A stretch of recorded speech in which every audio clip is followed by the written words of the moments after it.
That's right, ladies and gentlemen, it's Armageddon. Front Row Wrestling is live right now on pay-per-view, and we kick things off with the Outlaws, the Golden Lovers, FRW Tag Team Championships on the line. Let's start Armageddon with a bang! My name is Mikey from the front row, and as always, I'm on commentary throughout the whole thing. Tonight, we main event with the Armageddon Rumble. Jon Moxley, Minoru Suzuki, Braun Strowman, JT Dunn, Ricochet, AJ Styles, Bruiser Brody, and Tetsuya Naito, all fighting for a chance to go to Fight for Greatness and march to face whoever is the world's champion come that time. But first, we kick things off, like I said, with DX represent the New Age Outlaws, Road Dogg, Jesse James, and Badass Billy Gunn here in the Big Garden Arena, baby.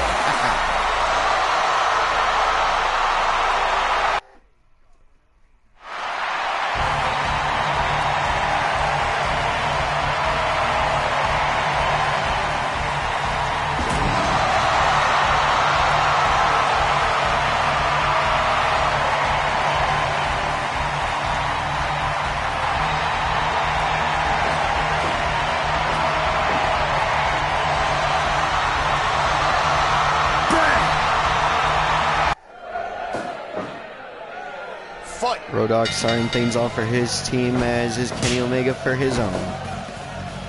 Test of strength now, Road Dogg gunning the better of that exchange, and an elbow right to the head by Kenny Omega. A tag team dream match, ladies and gentlemen. We got the Outlaws versus the Golden Lovers, 6-time WWE Tag Team Champions on the Outlaws, and multiple-time IWGP Junior Heavyweight Tag Team Champions in the Golden Lovers, and of course the inaugural Tag Team Champions here in Front Row Wrestling. They won the initial tournament, beating the Young Bucks, beating the now proud and powerful, beating OVE, beating the Mega Powers, and so much more. So many more elite, pardon the pun, tag teams in the initial tournament, looking to continue their streak by defeating another, again, no pun intended, elite tag team in the New Age Outlaws. Outlaws looking to become 7-time tag team champions. Total range would be 7 if they are successful here tonight against the Golden Lovers.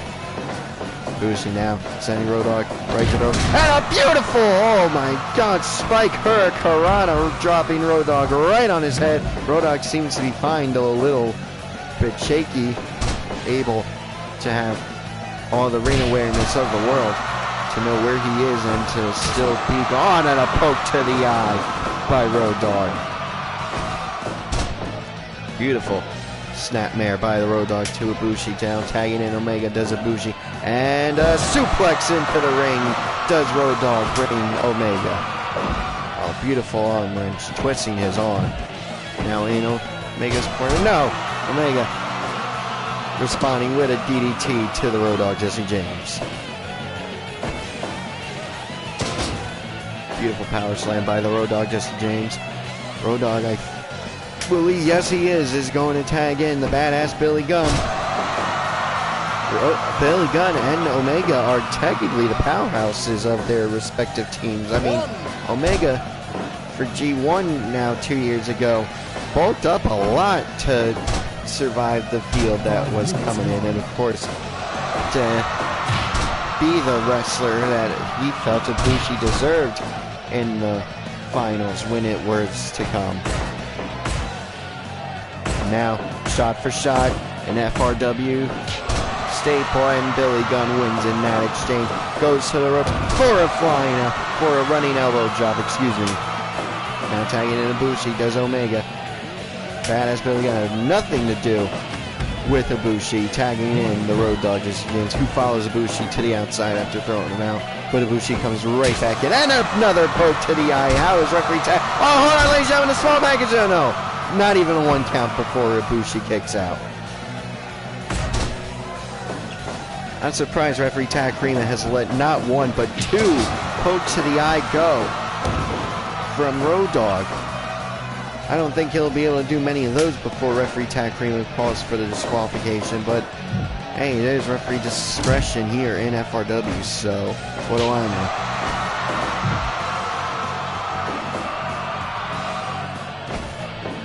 Beautiful snapmare by Ibushi. It seemed like the two of them were sizing each other up for a second there. Oh my PK penalty kick right to the lower of the back on a fallaway slam.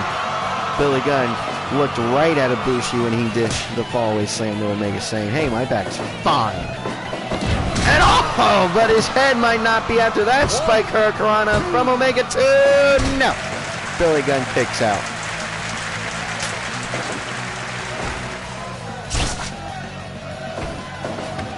All the titles are on the line here tonight, ladies and gentlemen, and every match except the Armageddon Rumble is a title match. And the Armageddon Rumble has no time limits because it's a timed match itself. The rest, each participant will come out every 2 minutes. 2 men will start, and every 2 minutes thereafter, the rest of the field will come out. Eliminations can occur at any time, and the only way to eliminate someone is by pinfall or submission. No disqualifications, and when you're eliminated, you're not out of the match. No, you go to the outside. You become a lumberjack, for lack of a better term. That's the Armageddon part of the Armageddon Rumble. It's not your regular Royal Rumble match. No, if you get eliminated, you can go to the outside, and if someone were to throw someone else out, then you can attack your previous opponent, try to weigh them down. Another fallaway slam by Billy Gunn to Ibushi, proving even more that his back is fine after that penalty kick from Ibushi. And a third one to just really rub it in Ibushi's face that his back is fine. Only a 2 count off of it. Ibushi sending, beautiful running power slam, ladies. Ibushi now to the ropes. Goes for another round. Oh no, they'll run into each other. Whatever Ibushi was playing for clearly was not a success. Oh, elbow right to the back of the head for one Billy Gunn. And now, Angel! But too close to the rope, says referee Takrima. Billy Gunn, woozy, pretty much falling back into the corner, managing to tag in the Road Dogg. Jesse James, he knew Omega would have jumped on the opportunity to hit him again. So tag in the fresher Road Dogg and get your bearings, does Billy Gunn. Very smart strategy to him. Now Omega sending Road Dogg out to the ropes and doing his gun taunt.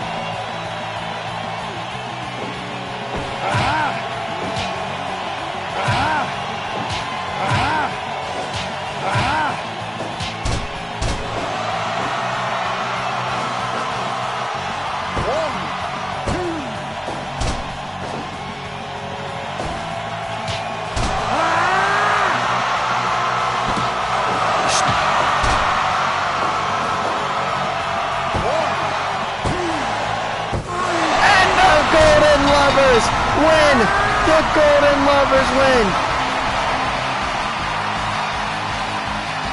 The Golden Lovers retain their tag team championships.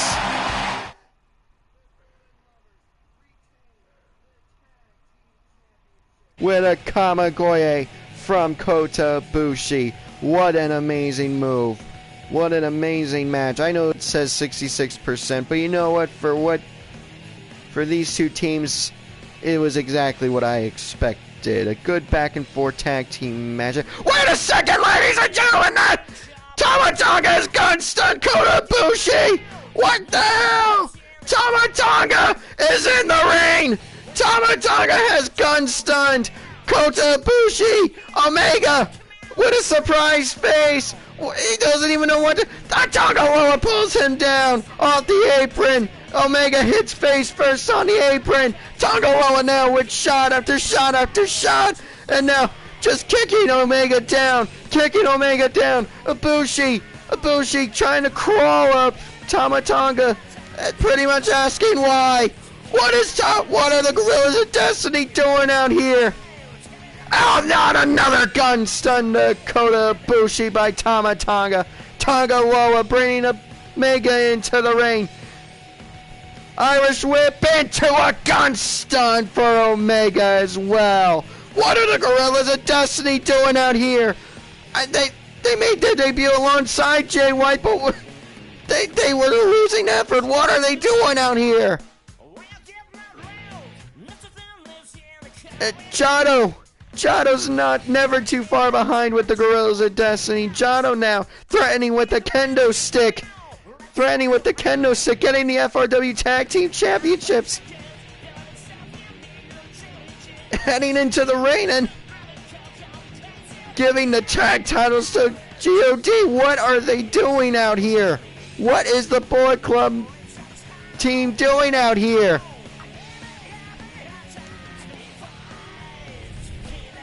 Oh, now I get it. They're holding up the gold. This is the official challenge from Gorillas of Destiny. And they're laying the gold right on top of the fallen Golden Lovers. And Outlaws want nothing to do with G.O.D. They're letting it all go down. G.O.D. has thrown down the gauntlet, has laid down the challenge. Will the Golden Lovers accept G.O.D.'s challenge?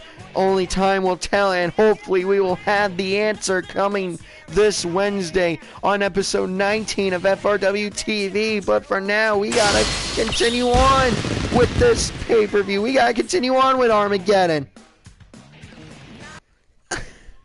I cannot believe Gorillas of Destiny just attacked the Golden Lovers.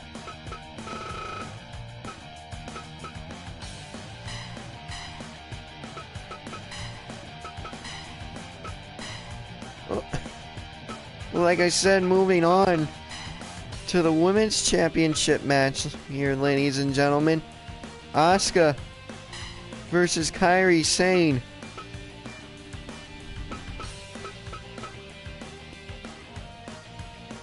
For the Women's Championship.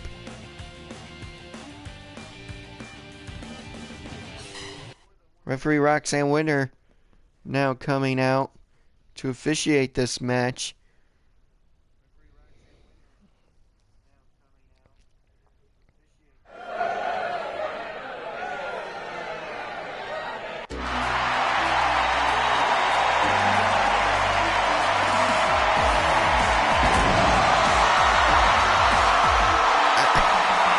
I'm so speechless, ladies and gentlemen, that the Gorillas of Destiny, G.O.D. from Bullet Club, former IWGP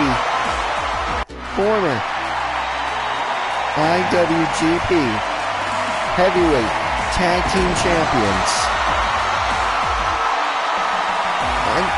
have just challenged the Front Row Wrestling Tag Team Champions, the Golden Lovers, Kenny Omega and Kota Ibushi, to a Tag Team Championship match.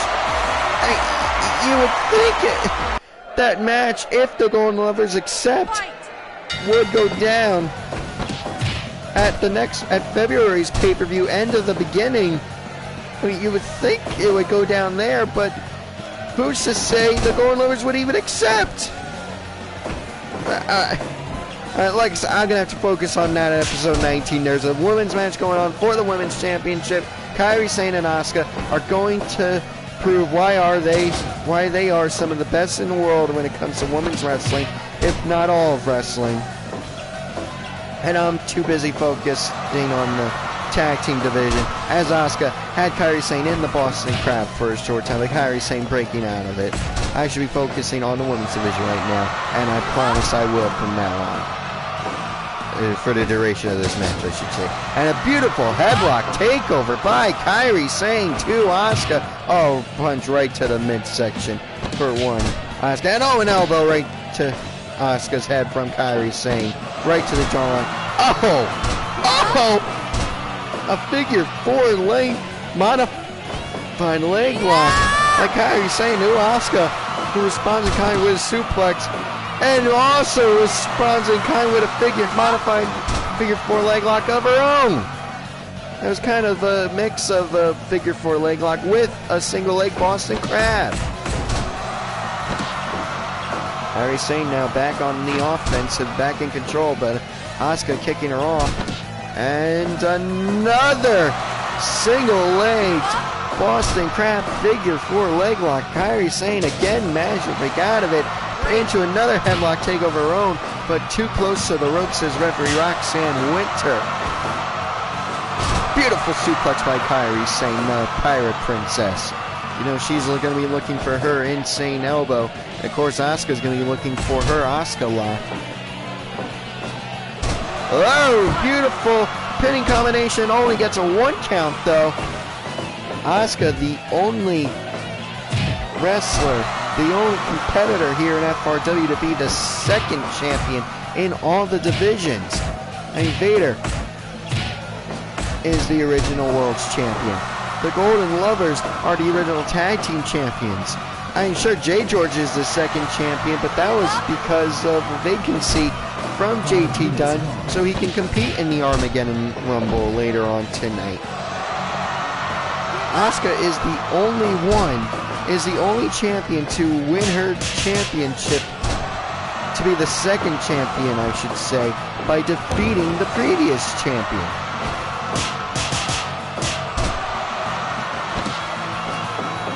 When she defeated Awesome Kong. Kairi Sane with an elbow strike, as I was talking about Asuka's, when Asuka defeated Awesome Kong to become Women's Champion.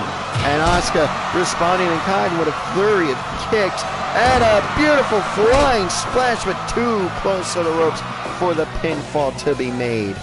Pinfall count to be made, I should say. Kairi Sane going for another elbow strike. Asuka getting right back up, though a little woozy, though, on her way up. Kairi Sane realizing how woozy Asuka was.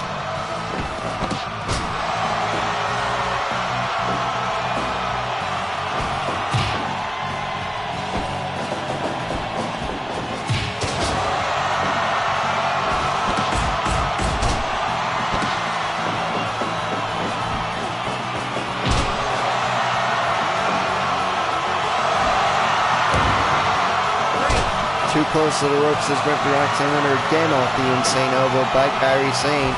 And Asuka responds with a flying splash again of her own. And Alabama slam by Kairi Sane, who goes up to the title for another insane elbow. But again, too close to the ropes. Kairi, you gotta drag Asuka either before or after, just like that. You can say, the Asuka lock! A sit-down Asuka lock! Will Kairi Sane tap out? No, she breaks out of it. And snap suplex by Asuka to Kairi Sane. And to think these two... Oh, another sit-down Asuka lock! Will Kairi Sane tap out? Well, no, she does not. It's crazy. It is crazy to think that these two are WWE Women's Tag Team Champions. I mean, Kairi Sane, this past Monday on Raw, was just out accompanying Asuka to the contract signing for her Royal Rumble match for the Raw Women's Championship against Becky Lynch. They came out to the ring together with their entrance. And now they're having this level of match, this brutal of a match, this hard-hitting of a match. After that, I know it's for the Women's Championship here in Front Row Wrestling, but still, it is still insane. No pun intended. Oh, hold on. Kairi Sane with the Oh, Kairi Sane! Kairi Sane has done it! Kairi Sane has rolled up Asuka to become our new FRW Women's Champion! At 10 minutes, 56 seconds. 10 minutes and 56 seconds with the Japanese leg roll clutch. Kairi Sane is our new FRW Women's Champion. The first title change of the night and our second title match of the night. Congratulations are indeed in order, ladies and gentlemen.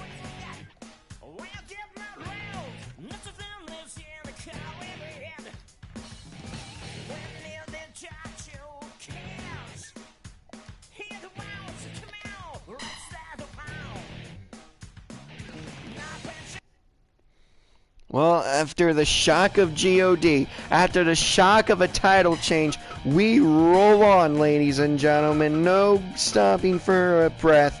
We go into the 8-person tag team championship.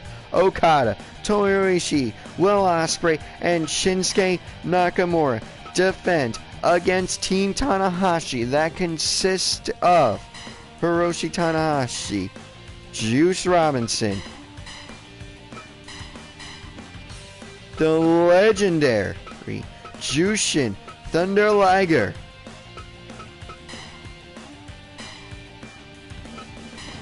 and Young Lion Shota Umino.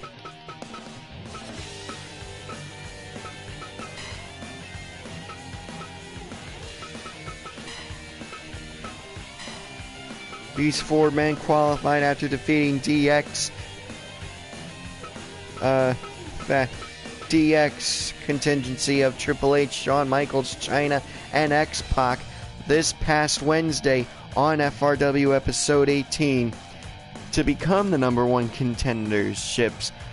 contenders for the 8-man tag team championship, the 8-person tag team championship, excuse me. So then here we are tonight at Armageddon for the titles. Chaos versus Team Tanahashi. Here we go to the ring. Referee Takarima coming out for his second match of the night. His final match will be J. George Charlotte versus Buddy Murphy for the 1-set championship. That'll be his last of the night.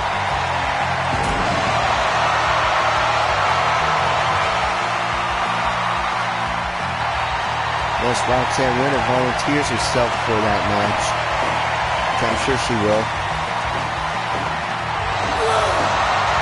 To make it somewhat even between the referees.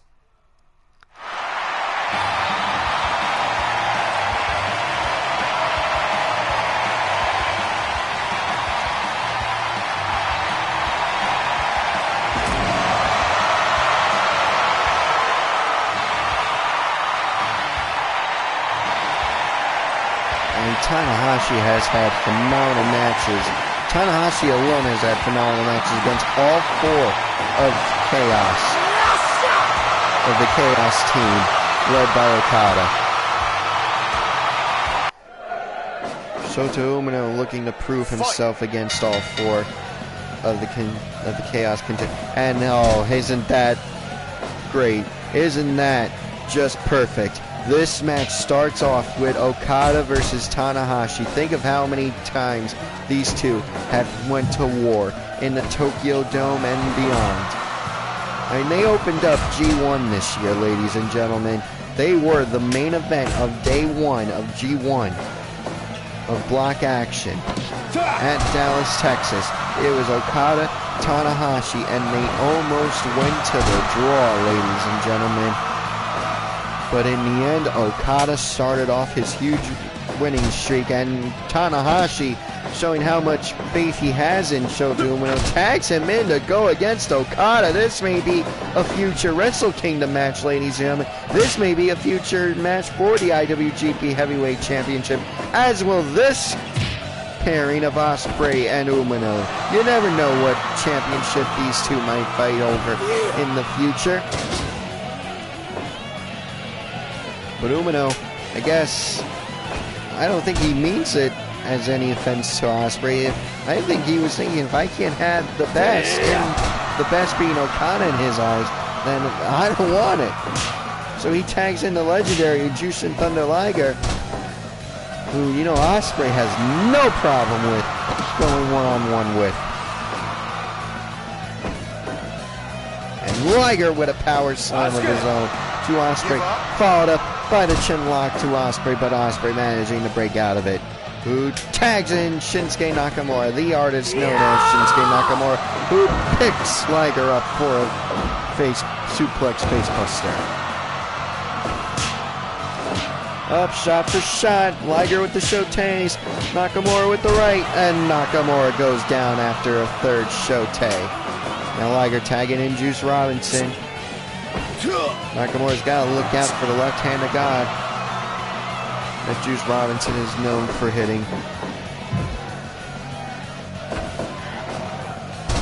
Oh, beautiful Northern Light suplex. Did not bridge it, though, which surprises me, ladies and gentlemen. As I was about to say, I don't care how hard your knees are, or in the case of Nakamura.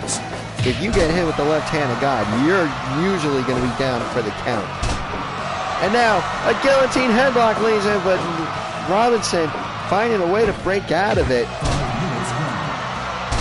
Already had one title change of the night, and a huge shocker. You never know when the shocks, the twists and turns are going to end.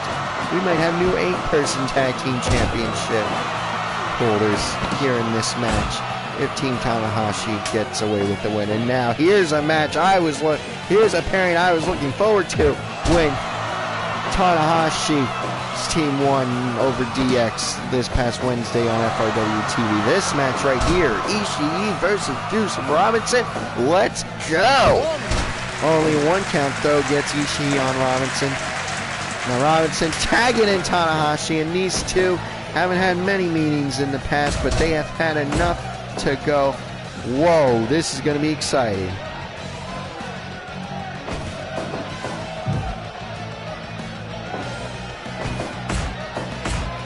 Now a shot for shot between Tanahashi and Ishii. While they're doing that, I want to thank Marilyn Manson for the use of his song Armageddon motherfucking.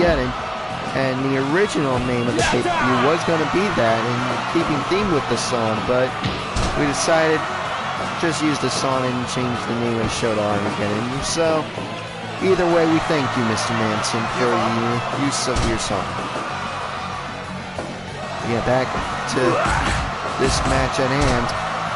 Ishii won the shot for shot exchange after going down himself, and now with a huge chop putting Tanahashi down, and now an arm submission hold while rubbing his forearm in the face, just putting more pressure and pain on the arm and face. If Tanahashi were to tap out there, I would not have thought any less of him, because that submission is a harsh submission. Now Ospreay and Robinson going shot for shot with elbow after elbow, and Robinson gets the better of it but goes down himself. Robinson now dragging Ospreay to the middle of the ring, and a leg submission of sorts.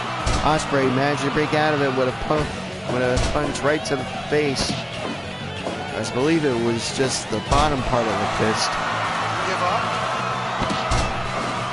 Robinson breaking out of the sleeper hold by Ospreay, and power slam by Robinson to Will Ospreay. Ospreay with a surprising lack of flying. He's managed to keep himself grounded in this match. I mean, the submission holds, the shot for shots, he's usually flying around by now.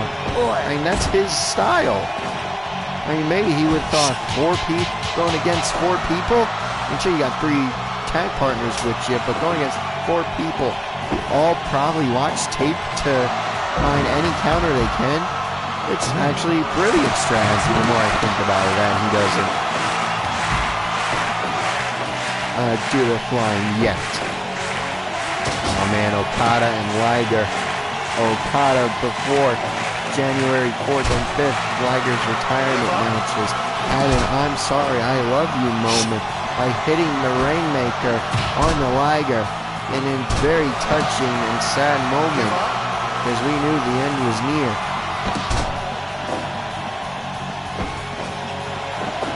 Except here in FRW, where dead, alive, retired, or not, we don't care. You wrestle here.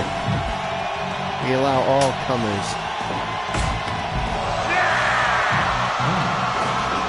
Any generation, any promotion,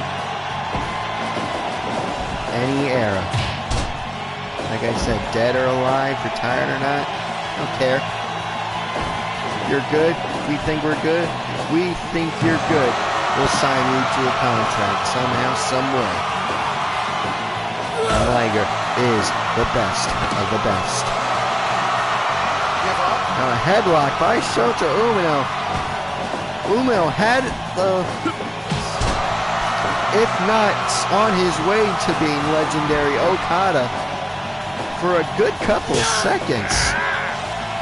Now going shot for shot with Okada. Shota Umino does not get the win in that exchange, but does manage to make Okada fall to his knees. Now, realizing as soon as Ishii was tagged in, he actually sent Ishii to the outside. That's smart on his end. Now tagging in Juice Robinson, who has more experience, who may not be able to go toe-to-toe with Ishii, will at least be able to survive long enough to where the match can continue on. Now going for the pin, not even barely a 1 count. Okay, I shouldn't say that. It was a 1 count. It was almost a 2 count though. Oh, beautiful running lariat. 2.9. Juice Robinson barely kicks out. Just barely made the kick out. Now Tanahashi and Ishii going shot for shot.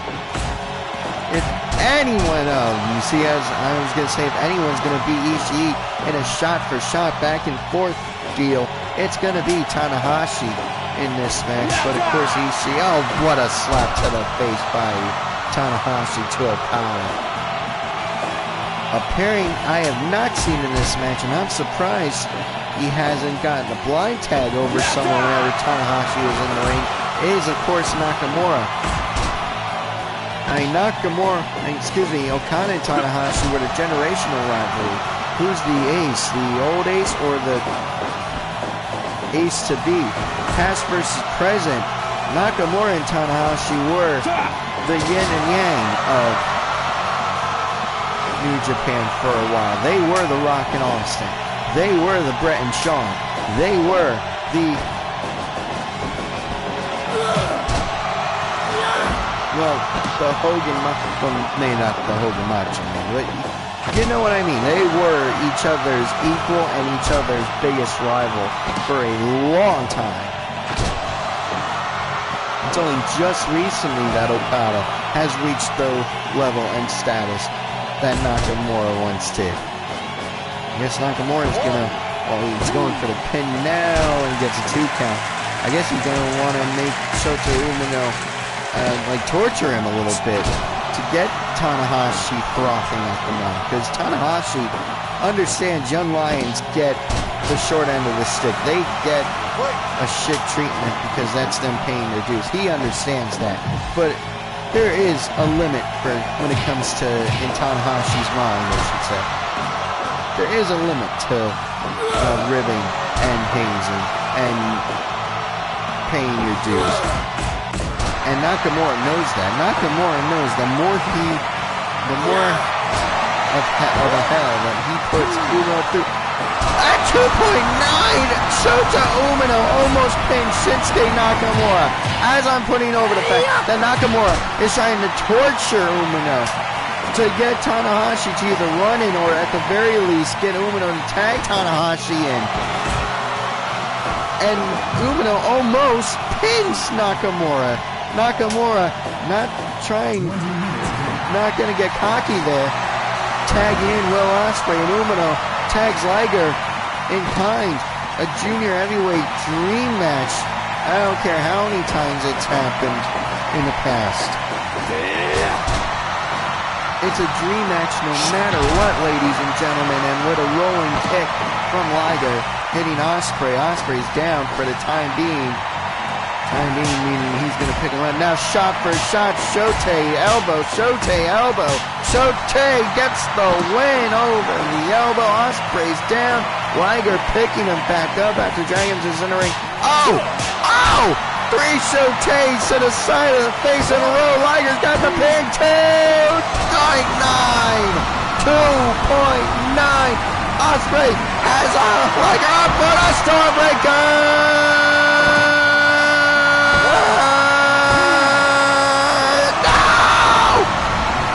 Voice cracked twice, 3 times. The Starbreaker was not enough to put Liger down. And Ospreay tagging Ishii right away. And he's still surprised that Liger's going. The Starbreaker was not enough to put Liger down. I cannot believe it. Now Liger tagging Juice in. Juice shuffling off to the crowd after sending Ishii to the outside. but Lady Ishii come back in. Robinson wants to do this the right way. Throws him out to closer to crowd a little, but lets him right back in. Oh! Moves up by Juice Robinson. 1, 2, 2.9. Ishii barely kicks out. Ishii now, almost like what Ospreay did with Liger, realizing he's not going to get cocky either. He's going to tag in Okada, and now Okada and Robinson, Okada, Robinson. Okada wins the shot for shot, but goes down himself. Gets right back up, though. Now, reversing the Irish whip. Oh, flapjack to Juice Robinson by Okada. Rainmaker! Rainmaker! 1, 2, 2.9! Juice Robinson gets out on a Rainmaker and spikes him with the DDT. 1, 2, 2.9! Okada kicks out a second one. 25 minutes in, ladies and gentlemen, 2.9 again for a match with only a few days' notice.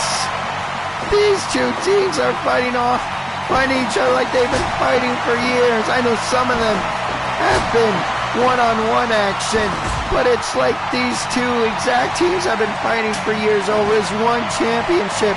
They are fighting like it's been that, and this is the final match. No more after this. And now Ospreay heading to the ropes with the Sasuke special to the outside. Tanahashi responds in kind with a power slam right on the floor. And there is very little padding out there. And Okada grabs Tanahashi. If Ospreay's smart, he'd take him in, and he does with a drop kick to the side of the head. Tanahashi not going to risk any more injury from an Ospreay kick or even a Stormbreaker. Tags in Liger, who we know has kicked out of the Stormbreaker, as is, ladies and gentlemen. And an uppercut to the back of the neck. Sending Liger to the ropes does Ospreay, who tags in Nakamura, and you know Nakamura is going to do pretty much the same thing Liger he was doing to Umino, ladies and gentlemen. He wants Tanahashi, I can tell. The entire way down to the ring, Nakamura was doing his little dance, doing his whole entrance, but the entire time he was looking at Tanahashi, ladies and gentlemen. But Liger going for the pin, 2.9 again. 2.9 again. Wait a second, ladies and gentlemen. No, too close to the ropes. It was going to be a guillotine, I think, but Nakamura changed it at the last second. And Umino elbowed Nakamura in the face, sending him down. Umino pumping himself up. And drop kick by Umino to Nakamura. Both men are down. Nakamura the first to his feet, though. Spinning leg lariat by Nakamura to Umino. And Umino with an arm breaker. With the arm breaker. Well, Nakamura tap. No, he makes it to the ropes and breaks out of it. Killing. One bird with two stones. The bird being getting Umino off. The stones being getting a rope break and breaking out of it. Belly to belly suplex, overhead suplex by Umino to Ishii, and now the Boston Crab, the regular Boston Crab. Ishii breaks out of it though. Umino now on the outside ring, referee tag Remus starting the 20 count. If I'm Umino, I'm taking all of it, as much of it as possible without losing. And now 31 minutes and 15 seconds. And Umino's going to go for the pin. 2.9. Oh man, if Chaos is going to lose, if they had a choice in the matter, you know they wanted it to be your Tanahashi, Liger, or Robinson to pin them. Think of the embarrassment that a young lion pinned one of you.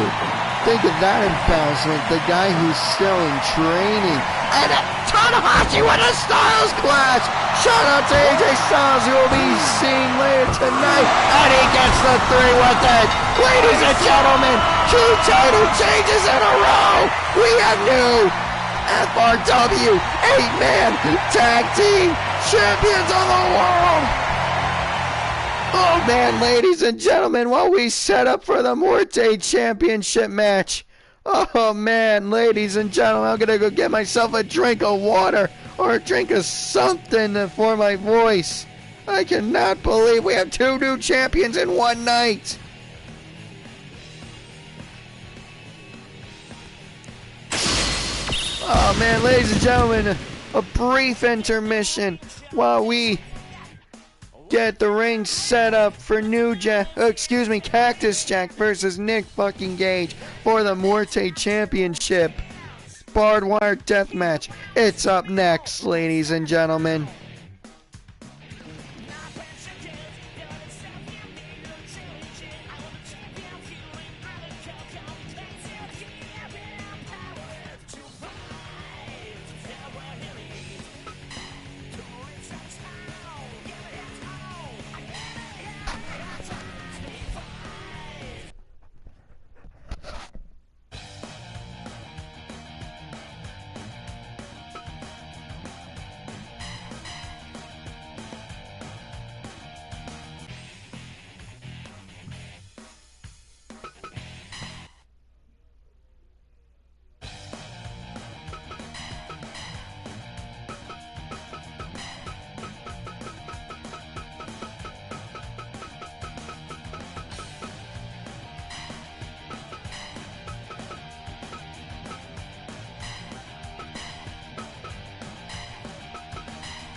The ring is set, and this contest is scheduled for one fall. And it is a barbed wire death match for the FRW Morte Division Championship. Your referee, as always in the Morte Division, is of course Dr. Morte. Introducing first, the challenger.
and his opponent, the champion.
And now, for the proper introductions. First, he is, once again, the challenger from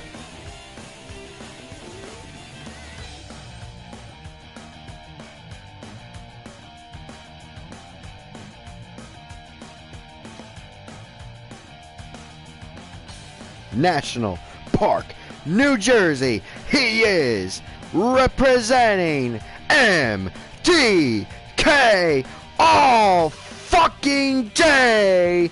He is the king. He is the man. And he asked me, he threatened my life to say this, the soon to be FRW Morte champion, Nick fucking Gage.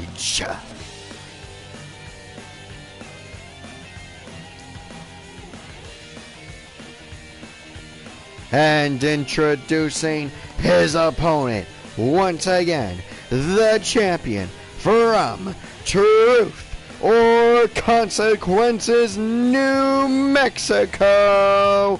He is the current reigning and defending FRW Morte champion, the most insane, the most violent, the craziest face of Foley. He is Cactus Jack.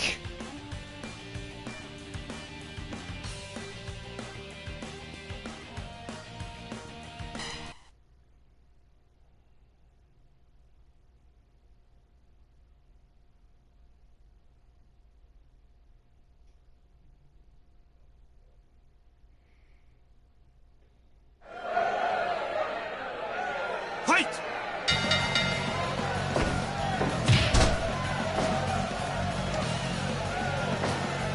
Here we go, ladies and gentlemen. All 8 weapons brought to the ring by Cactus Jack during his entrance. The light tubes, the sledgehammers, the chair, the kendo stick, and of course Barbie. Barbed wire in this match is set to explode every time someone makes contact with it. The explosives are set for a 45-minute time limit. Hopefully, this Dr. Morte learns from the previous Dr. Morte's lesson. And not stop the match after the explosives go off, as Cactus Jack stops himself from going, oh, and a low blow by Cactus Jack.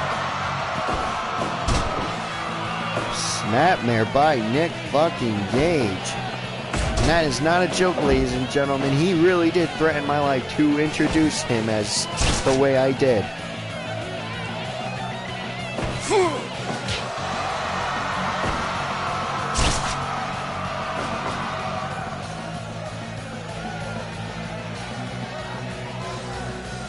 Nick Gage says when he wins, he will make a special announcement / challenge for our July pay-per-view, Death-a-Palooza.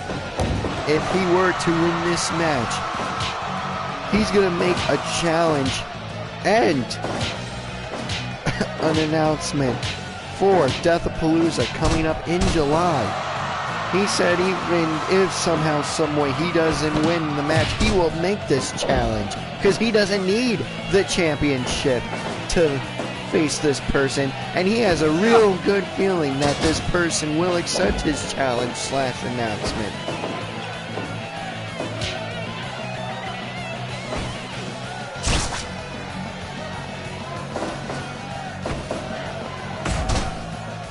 I mean, we're already on the road to Fight for Greatness, and Nick Gage is already thinking about Deathapalooza in July. He's not thinking about Fight for Greatness. He's not even thinking about End of the Beginning. He is thinking about Deathapalooza already, as Cactus Jack has him in a Boston Crab. And a spike DDT by Gage to Cactus Jack. And a left hand. Oh, stopping himself. Does Cactus Jack almost going to the barbed wire there. And there he goes into the barbed wire. The first man to hit barbed wire is Cactus Jack in this match. The champion, the first to experience the dreaded barbed wire.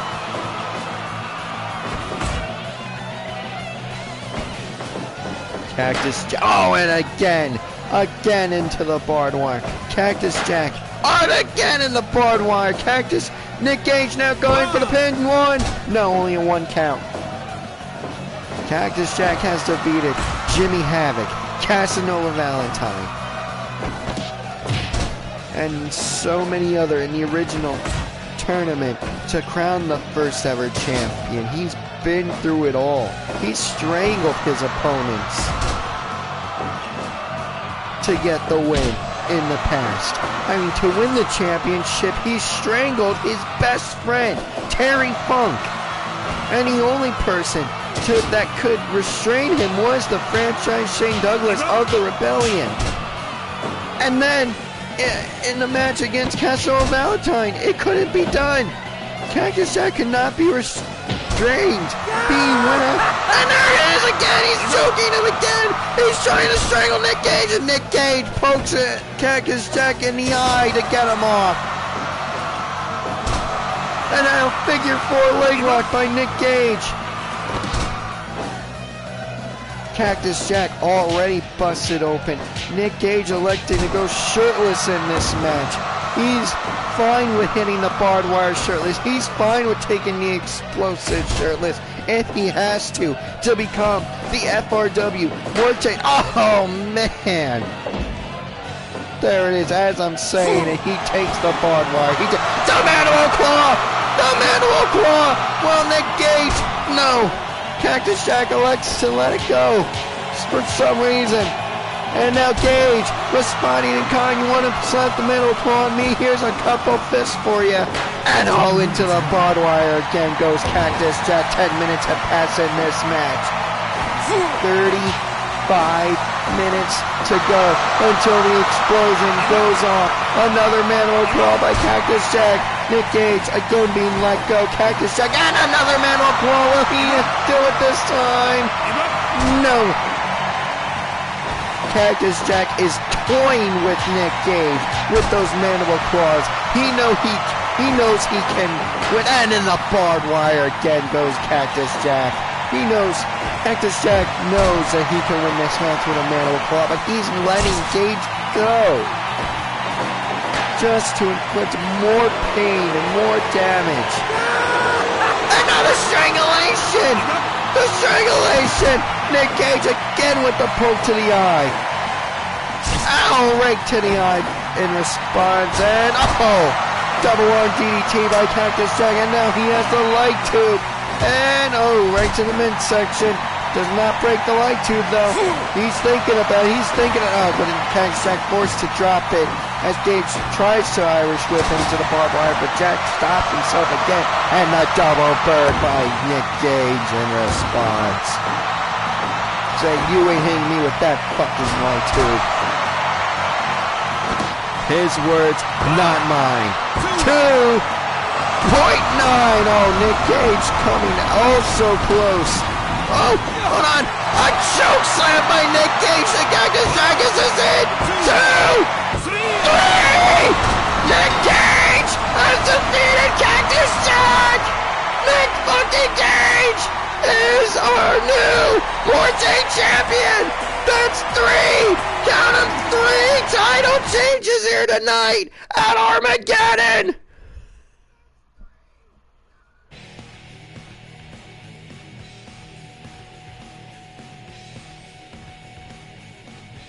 And MDK represent is going insane! The MDK group is going insane! I have never seen them react more than they are right now! Nick Gage is our new Morty champion!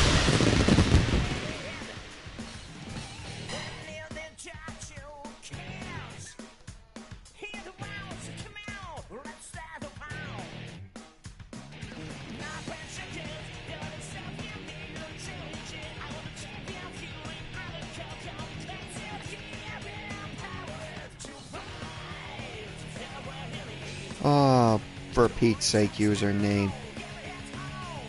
Fine. Works just as well. Ladies and gentlemen, in the shocker of the century, Cactus Jack has been defeated.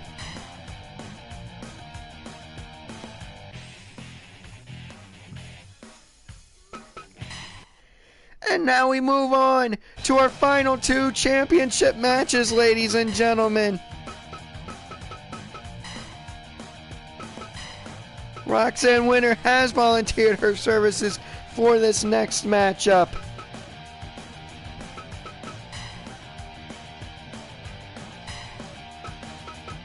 Buddy Murphy, who has just recently formed an alliance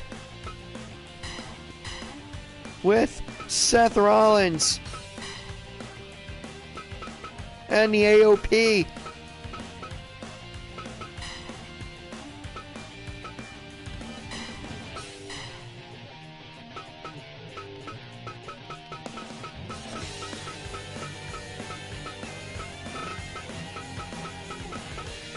And of course, you knew Buddy Murphy was not going to come alone.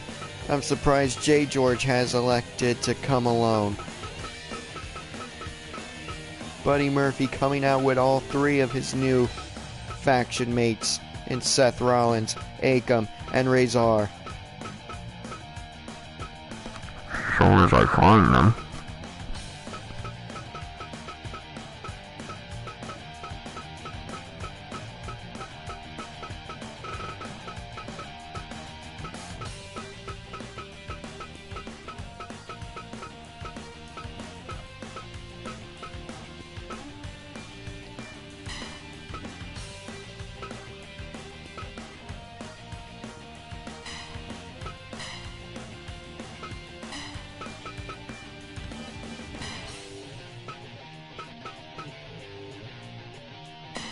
Jay George going in it alone here, ladies and gentlemen, showing that he's not only a fighting champion, but he is a respectable champion. I mean, Buddy Murphy has to come out here with 3 men. I'm sure Jay George has come out to the ring with Teddy Hart and Maria Manic in the past, but Jay George, when the championship is on the line, to his credit,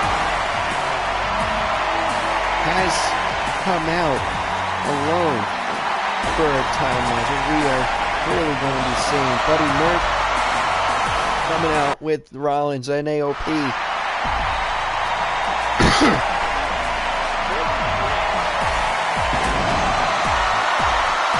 Hopefully Rollins and AOP only at the bare minimum of getting involved, because you know they're going to get involved, ladies and gentlemen. It's just going to happen.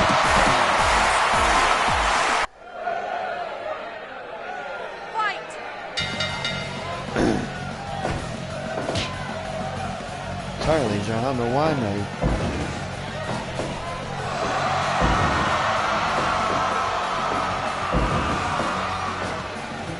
Voice seems to be out of whack. I mean, I'm not yelling that much. In what, in only the previous 2 matches I've been yelling?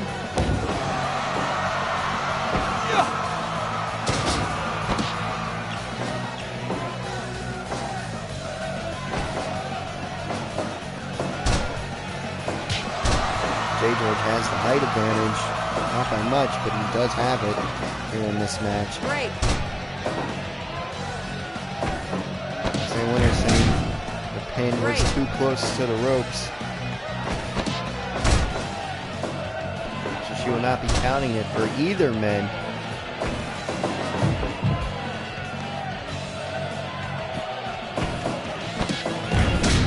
Oh, beautiful power bomb into a pin combination, but again, too close to the ropes. Kamagoye! Oh, but Jay George gets right up. I don't think Buddy Murphy put all his force and all of his weight into it. He just hit it just to say, hey, I can hit it at any time.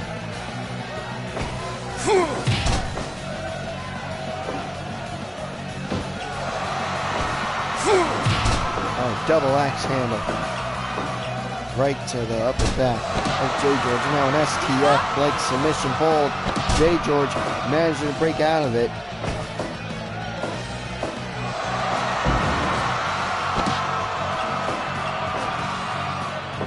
In a night where only one champion successfully defended their titles in the Golden Lovers. Even then, their moment was ruined by Gorillas of Destiny earlier tonight, as Jay George and Buddy Murphy going shot for shot, Buddy Murphy winning that exchange. The only champions to defend their titles so far was the Golden Lovers, and like I said, their moment was ruined. I mean, Kairi Sane, new women's champion. Team Tanahashi, new 8-person tag champions. Nick fucking Gage, new Morte champion. And now we are in the one-step championship match between Jay George and Buddy Murphy. We got Sting versus Vader coming up next. I mean, 2 championship matches left. Who knows how they're going to go after tonight.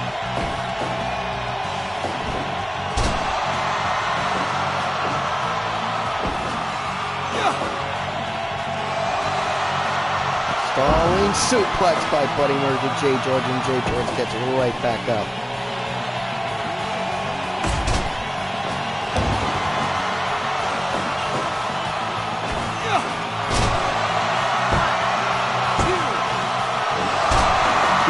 Off the German suplex with the bridge.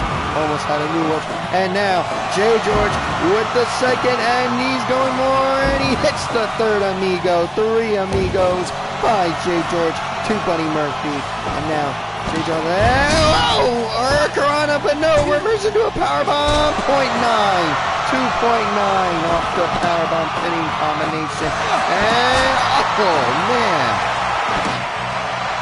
1, 2, 2.9. Buddy Murphy only gets 2.9 off of that move. And now another spinning brain buster, ladies and gentlemen. And GTS by Jay George, who takes time to dance out of it. He should really be going for the pin, though. Oh, and taking a kick by Jay George to Buddy Murphy. Buddy Murphy winning the #1 contenders match between Jordan. Oh! Second powerbomb. Then lifts him again for a third powerbomb. Surprising not go for the pin. And a beautiful drop kick, making himself do a backflip out of it. Buddy Murphy, like I was saying, won the #1 contenders triple threat match on an episode of FRW TV a number of weeks ago against Shayna Baszler and Jordan Devlin. He was a surprise last-minute entry into the match. And Jay George retains his championship. Forget my story, the match is over. Buddy Murphy won the #1 contenders match to earn this match. Yay! Jay George has retained his one-step championship against Buddy Murphy. And Buddy Murphy had the help of Seth Rollins and AOP. And now Rollins and AOP are jumping the ring. Jay George getting right out of there. Running right to the timekeeper's area to get his belt. Running right up the stage to avoid an AOP Seth Rollins attack. Good for him. This is not... I don't think this is going to be the end of this whole rivalry. Not by a long shot. Buddy Murphy and Jay George will definitely be meeting each other again in the future. But that's going to be then. This is now. We have our semi-main event coming up next. Sting versus Vader for the World's Heavyweight Championship. It's up next, ladies and gentlemen.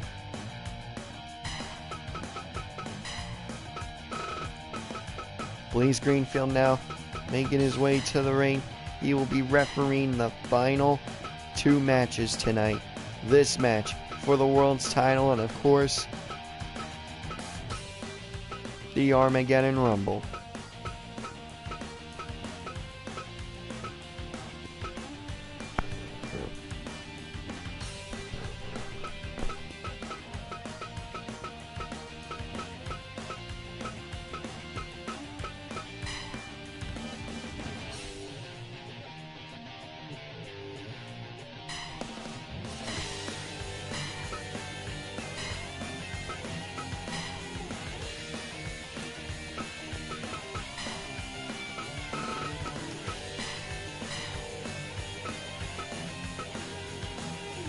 Stain told me in a pre-match interview he's wearing the red and black of the Wolfpack tonight as somewhat mind games.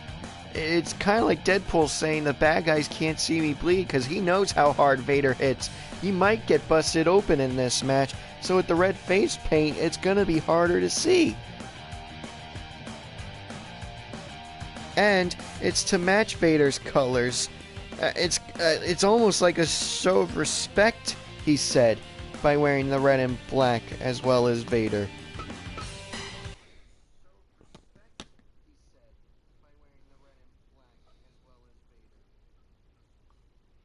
Electing not to come out to the Wolfpack theme though tonight, which, not gonna lie, and I'm supposed to be unbiased, but you know, the Wolfpack theme, man, it's amazing.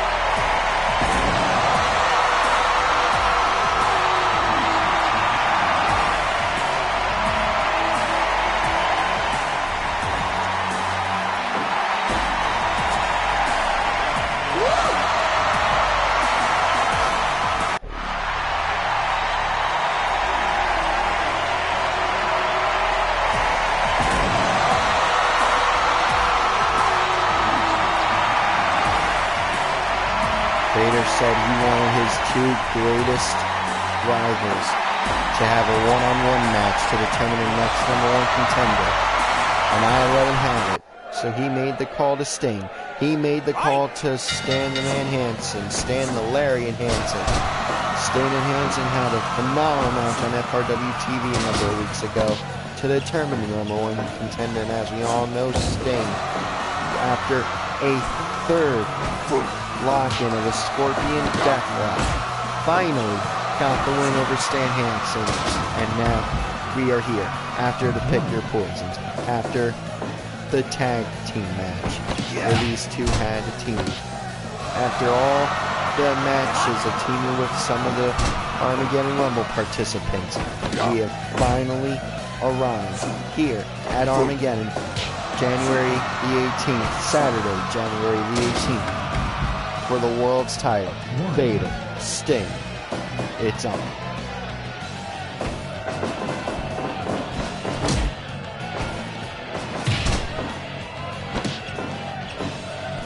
A surprisingly back and forth contest in the beginning of the match. I totally expected Vader. Oh, hold on!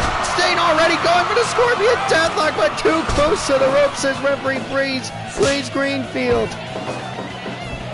Sting knows he's got to beat Vader as quickly as possible here if he wants to walk out the world's champion. I mean, Jay George is one of the only 2 champions to retain their titles here tonight. Vader looking to become number 3. I mean, making it all evened up between title changes and title defenses.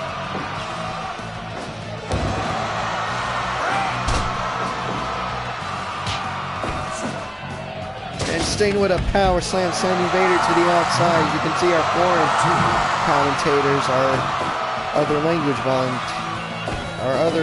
commentators, I should say, at ringside.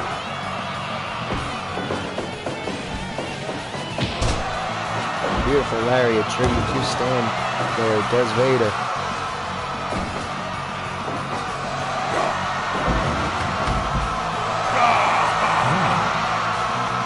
Vader letting the count out happen to get whatever bit of real Arnold he can get in this match.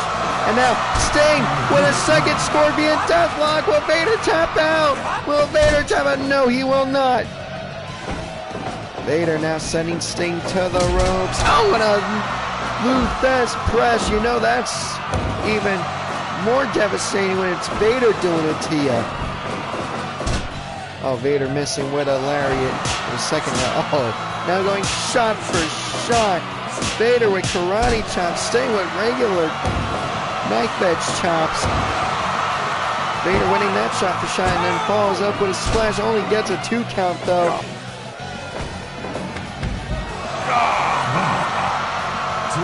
Vader laughing maniacally. And an I-got a kick by Sting. And a Boston Crab by Sting to Vader. Vader crawling to reach the ropes. And belly-to-belly suplex by Vader. Follows it up with a splash. Going for the pin. 2.9. Oh, so close. And Vader with the forearms. Knocking Sting out. Going for the pin. 2.9. Sting kicks out, but only just barely. Oh, a roll-up submission, but too close to the ropes. Too close to the ropes, says referee Blaze Greenfield. Now Sting with the tombstone. With the tombstone, now Sting pumping himself up. He's going to the ropes. Goes for a flying elbow drop. Sting now dragging Vader to the center of the ring. Rolling Vader over, Vader getting right up. He must have thought something was coming that would not have been good. So he got right back up, ladies and now both men are down. Going right back up though now. Vader again, pumping himself up, laughing maniacally as Bruce Greenfield counts to 4. Sting getting in at 4. Oh, the roll again, Vader! Will Vader? 2.9! Oh, Sting had it clinched there. Sting had his hands clinched. Vader had to use all his power to get out of that. 2.9! The more Vader hits the splash, the closer. It brainbuster to Sting. And oh, now Sting's got to kick out all the weight. And he does! Having to use all his weight, all his power there. And a third Scorpion Deathlock. Vader makes it to the ropes again.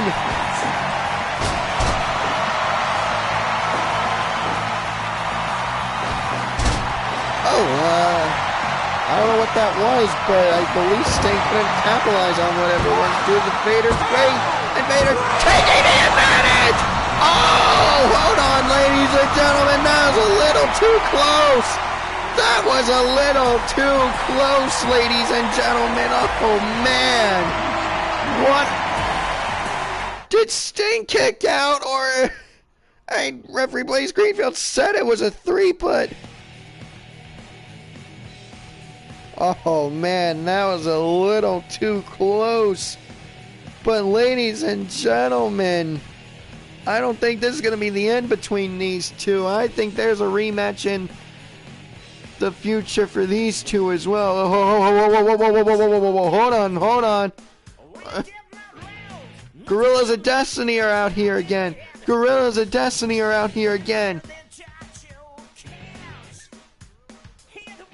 The Gorillas of Destiny are back out here with Jado.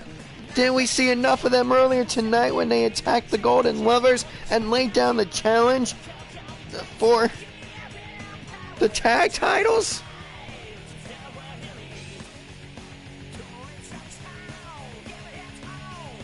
G.O.D. and Jado surrounding the ring. I don't know what they're doing out here, ladies. I really don't.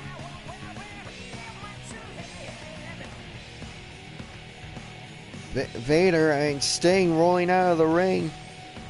He seems hurt. Sting seems hurt after the last press slam that Vader did to actually get the pin. He was able to kick out, or at least attempt to kick out, but he seems hurt. We gotta get him medical attention. What's God and Jono doing out here? And oh, Jay White with a chair! Ladies and gentlemen, Jay White just whacked our world's champion with a chair from behind!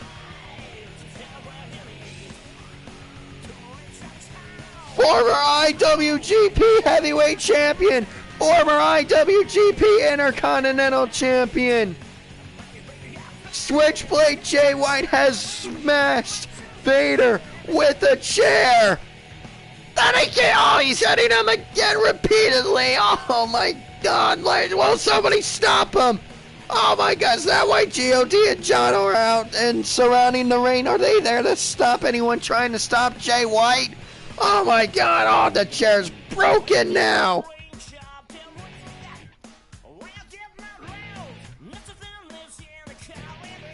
Jay White now picking Vader up, and oh, he hits Blade Runner. Jay White has hit the world champion Vader with the Blade Runner.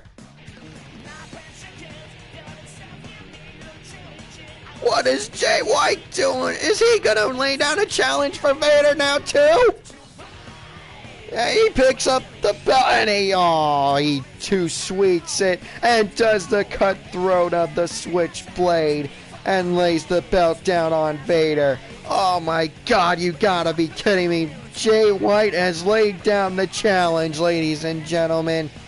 Jay White, you gotta believe, has just challenged Vader for a World's Championship match. He's pointing at the... Oh, and there's the logo for end of the beginning. There it is. There's the logo. The challenge has been laid down, ladies and gentlemen.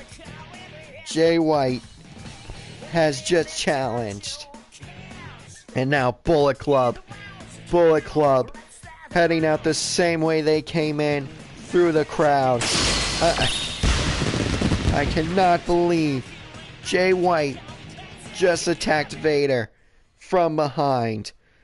And what a low-life scum Jay White is. I mean, I know I'm supposed to be impartial. I know I'm supposed to be unbiased. But I mean, when you attack someone from behind,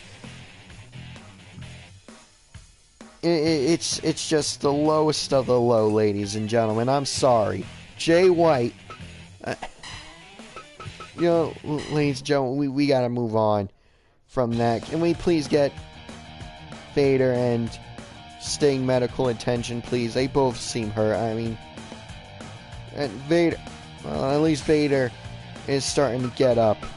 Vader's at least starting to get up. Alright, ladies and gentlemen, we're moving on to the Armageddon Rumble. It's our main event. And like I said, the only way to win is by... The only way to make an elimination is by pinfall or submissions, not over the top rope. And yes, like I said, lumberjacks. All the eliminated people will be lumberjacks. If someone gets thrown out on the ring, then all the eliminated people can attack them. And of course, every 2 minutes, someone will come out. You already know, Minoru Suzuki comes out first, and Braun Strowman comes out last. Fortunately, I had to spoil it to make sure that Suzuki and Braun came out first and last. Braun earned the last spot, and Suzuki, being pinned by Braun, come out first.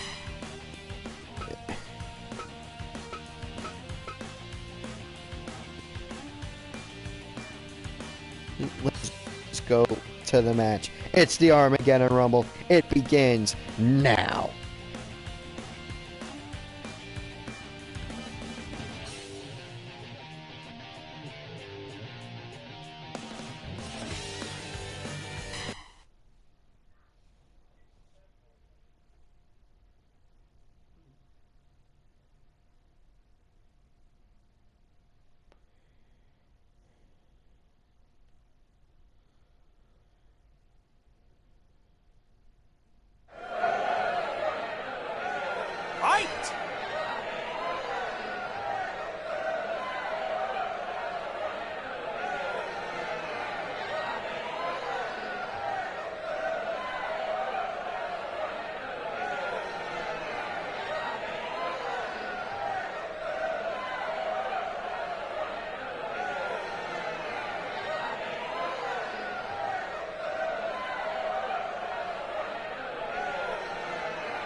I thought there were entrances, but there weren't. So...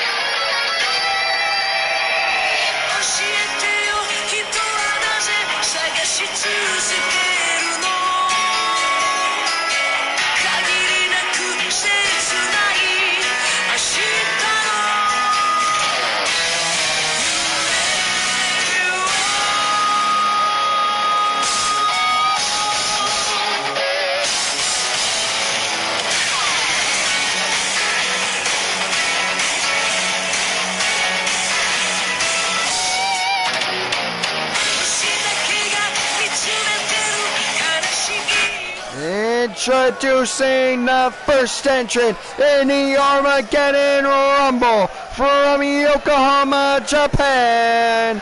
And I apologize for butchering that, sir. If I did, he is the king. He is the leader of Suzuki-gun, Minoru Suzuki.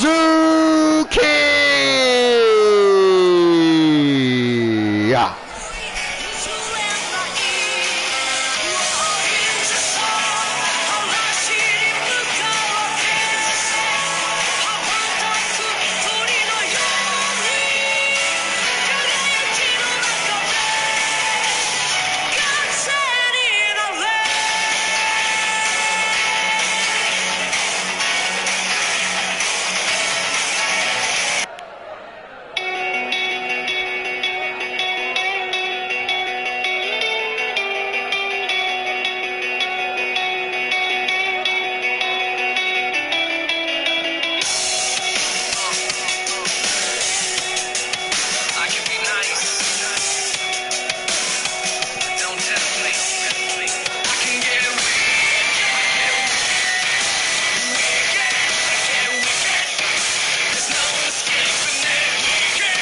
And introducing the individual who drew number 2 from Providence, Rhode Island, the Prince of Elbows, representing Death by Elbow. He is professional wrestling savior, the JT Don.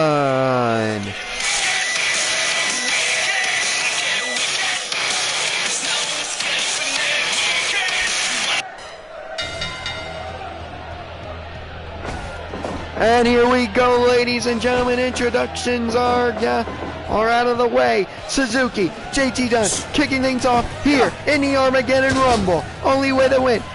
Only way to eliminate someone and to win. Pinfall, submissions. Eliminated wrestlers go out to the ring and act as lumberjacks and are allowed to attack at any point when someone is sent to the outside. Every wrestler comes out every 2 minutes from here on after until all 8 men have entered the match. Last one standing will be declared the winner and will move on to fight for greatness to face whoever is the world's champion come that time.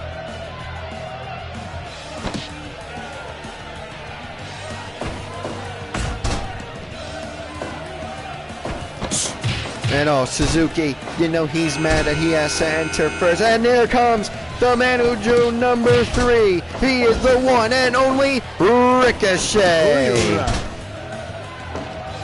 So back to what I was saying, you know Suzuki's going to want to make sure JT Dunn and Ricochet are tortured beyond belief until Braun Strowman gets, because you know he's pissed off that he had to enter number 1. I mean, let's be real, ladies and gentlemen. He wanted to enter late so he can just torture anyone who is in this match more.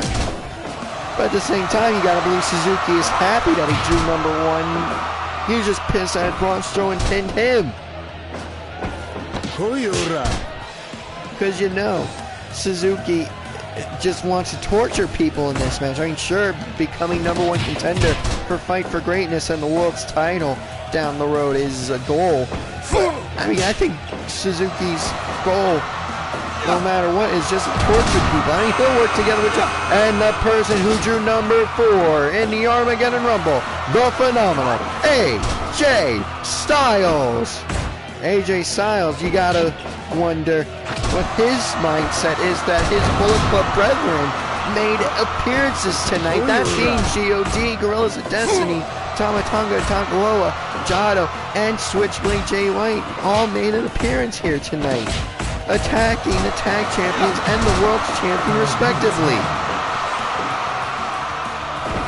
No matter as we... Oh, AJ Styles going for the Styles Clash early. You know, he wants to eliminate Ricochet right away. They've had a history together these past few months. 2, 3!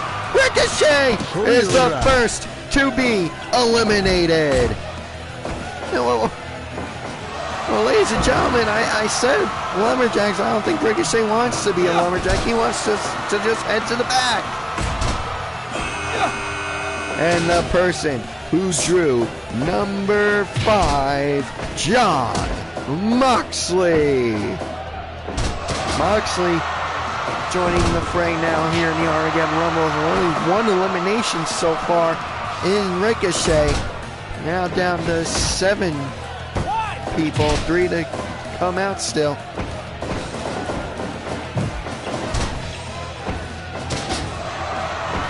Suzuki now with a headlock on Styles.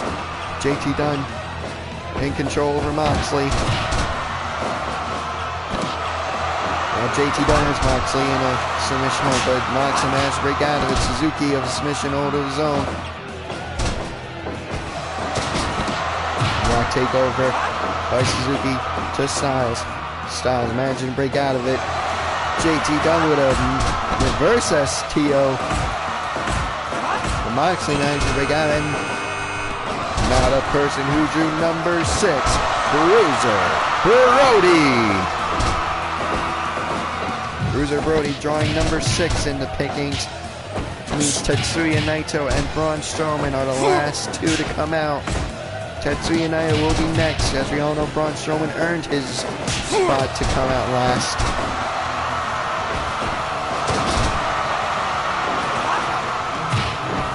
So 1 minute's time, we will be seeing Tetsuya Naito join the fray.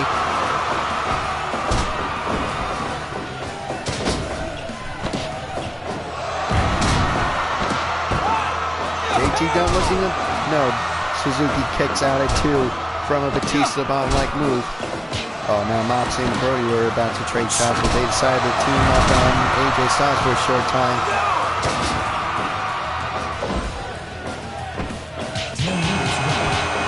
The person who drew number 7, Tetsuya Naito. Current IWGP Heavyweight and Intercontinental Champion Tetsuya Naito drawing number 7. 90 seconds, just under 90 seconds until the final man comes out. We are down to 7 men in the match after Ricochet was eliminated by a Styles Clash. Not a very popular elimination. AJ Styles was booed after that. Ricochet is so popular in the wrestling world right now. You know, whoever eliminates him, if he were to be eliminated, is going to get a huge pop because of that. I'm not even going to make a pick here, ladies and gentlemen, because there's an argument for all of these men to end the final entry into the Armageddon Rumble, the Monster Among Men, Braun Strowman. And now all 8 men have made their entrance into the match. Ricochet still, so far, the only elimination so far. The remaining 7 men are all fighting in a scramble-like scenario here in this match. And 1917 Sunday, Bloody Sunday, whatever you want to call it, ladies and gentlemen. AJ Styles just hit Bruiser Brody with it, and Bruiser Brody is up. And it gets right back up, even though he's looking for revenge, and he gets it with a belly-to-back breaker. Man, it's so hard to call the action with 7 men in the ring, ladies and gentlemen, not gonna lie. I'm trying my best here to call the act. I mean, Suzuki and Strowman, Suzuki was looking forward until Braun Strowman. I'm just trying to make a beeline for Strowman, but Strowman getting the upper hand there, now going for Brody. The Haas fight of the century there. Yes, we now Suzuki going after his own team member. Oh, Naito with the pin on Styles. Oh, 2.9 after the baseball slide pin. Oh, gets a 2.9. How close was AJ to being eliminated there? And think of how many submission holds have been locked in the time frame of this match. Think of how many pinfalls have been delivered, and I haven't been able to call it due to the fact that there are so many now. I'm looking at every which way I can here, ladies and gentlemen. Oh, Strowman. Oh, gets a 2 count on Brody. He gets a 2 count on Brody now. AJ Styles with a flurry of elbow strikes. JT Dunn's got to be hot at him for that. It says on JT Dunn's trunks, death by elbow, so and a 450 splashes it to put salt in the wound that he eliminated Ricochet. He does a 450 splash and a Gotch style pile driver to AJ Styles. Everybody's Greenfield ready for and a 2.9. AJ Styles kicks out again, but only just barely. Straight jacket, sit up, powerbomb by Dunn. The Naito only gets a 2 count. Moxley now pinning Brody for a 2.9. Oshigoroshi to Suzuki by AJ Styles, and Braun Strowman knocks Styles down before he could capitalize.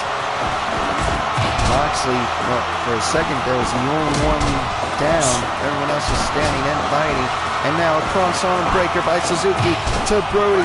Suzuki telling his teammate, this is going to be my Rumble. And they haven't even worked together. Naito sent to the ring, outside of the ring. Getting right back in. Like I said, not an over-the-top rope match. The only way to be eliminated is by pinfall or submission. I think Suzuki forgot that for a second. Now he has Naito in an octopus hold, and Naito managing to break out of it. Styles clash by AJ Styles. Tetsuya United. Suzuki breaks it up. Fallaway slam by Moxley. Now Naito with a submission of his own. The Suzuki was no, Suzuki does not tap. And another cross-arm breaker. This time to Naito. AJ Styles breaking it up. Brody now 2.9. 2.9. Naito just barely kicks out.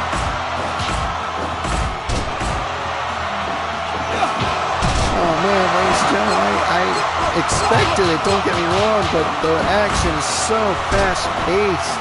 I can't keep up with any of it. I mean, they're all going 120 miles per hour here in this match.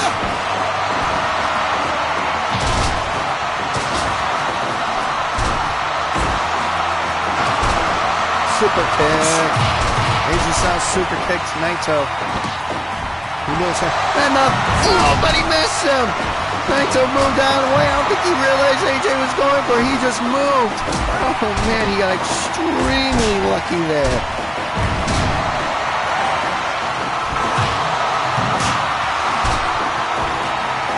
And still 7 men remain, ladies and gentlemen.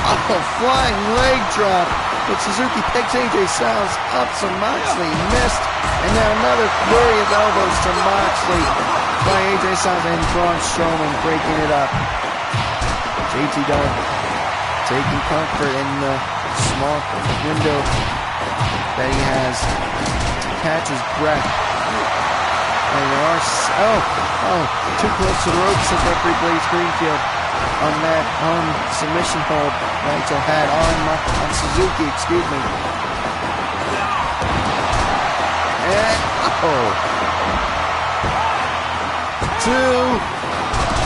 And Brody got a 2.9 on Blaze. Naito has Strowman rolled up in a small package, only gets a 1. You gotta believe that would have been a 3 count if the referee was in position. I mean, they were in there for a while, ladies and gentlemen, that small package. Moxley with an elbow, taking Naito down. JT Dunn with a swinging neck breaker and an elbow of his own to AJ Styles.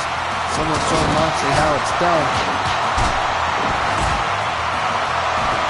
And Moxley with a top rope elbow drop to Suzuki. And Styles with the gun salute of the Bullet Club. And face buster. Did not go for the pin, surprisingly. On-time modified brain buster like he usually does. Suzuki sent to the outside. If I'm Suzuki, and yeah, I'm taking as much time as I can to... Now 2.9. Gets Naito and Jade. And now Styles pinning Strowman 2. No. And Moxley and Suzuki got Styles power drive from Suzuki to Moxley. These two are going to meet. Death Rider, paradigm shift, whatever you want to call it. Moxley hit Suzuki with it. They're going to meet at one of the new beginning shows for the U.S. Championship in New Japan coming real soon. So there's a nice preview for you. You know Suzuki wanted to get his hands on two people in this match. Strowman and Moxley. He's already done it. And now he gets eliminated by AJ Styles. Suzuki can't believe it. Suzuki just walking out. He's not going to attack Styles. He's a super kick. We are now down to 6. Minoru Suzuki has been eliminated, ladies and gentlemen. We are now down to 6. At 26 minutes, 45 seconds. What an amazing Rumble match, ladies and gentlemen. For the first time ever doing the Armageddon Rumble, it's lived up to all the hype. Now Strowman, no, Moxley breaking it up. Moxley when done, going shot for shot now. Moxley, death by elbow to Moxley, but Moxley gets up with a discus lariat. Oshigoroshi from Styles to Brody.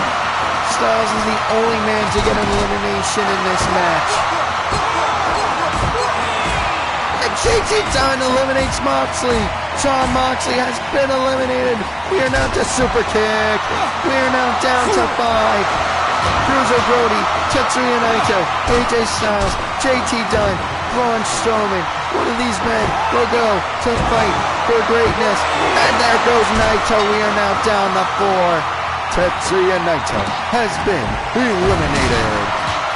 JT Dunn now 2. 3. JT Dunn eliminates Cruiser Brody. We are now down to 3. It's going to be AJ Styles, it's going to be Braun Strowman, or it's going to be JT Dunn. And JT Dunn has been in it the longest. He started this super kick. He started this match with Minoru Suzuki, and he has the most to lose, arguably, in this match. He gave up his one-step championship to be in this match. Oh my God, a stalling suplex pile driver. Of course, that's going to eliminate Braun Strowman. And now we are down to 2. And now we are down to 2. AJ Styles, JT Dunn, winner goes to fight for greatness. Now JT Dunn with a straight jacket powerbomb and too close to the ropes. Super kick. AJ Styles not going for the pin now. Oh, he runs into the turnbuckle. Giving JT Dunn all the time in the world. JT Dunn is the crowd favorite here because they want AJ Styles to lose after eliminating Ricochet, and they know how far JT Dunn's come in his career. They know what he had to give. Oh, Sunday, bloody Sunday, but JT Dunn gets right back up. JT Dunn gave up so much to be in this match. He started this match against Minoru Suzuki. It'll be the perfect underdog story for JT Dunn to win this match.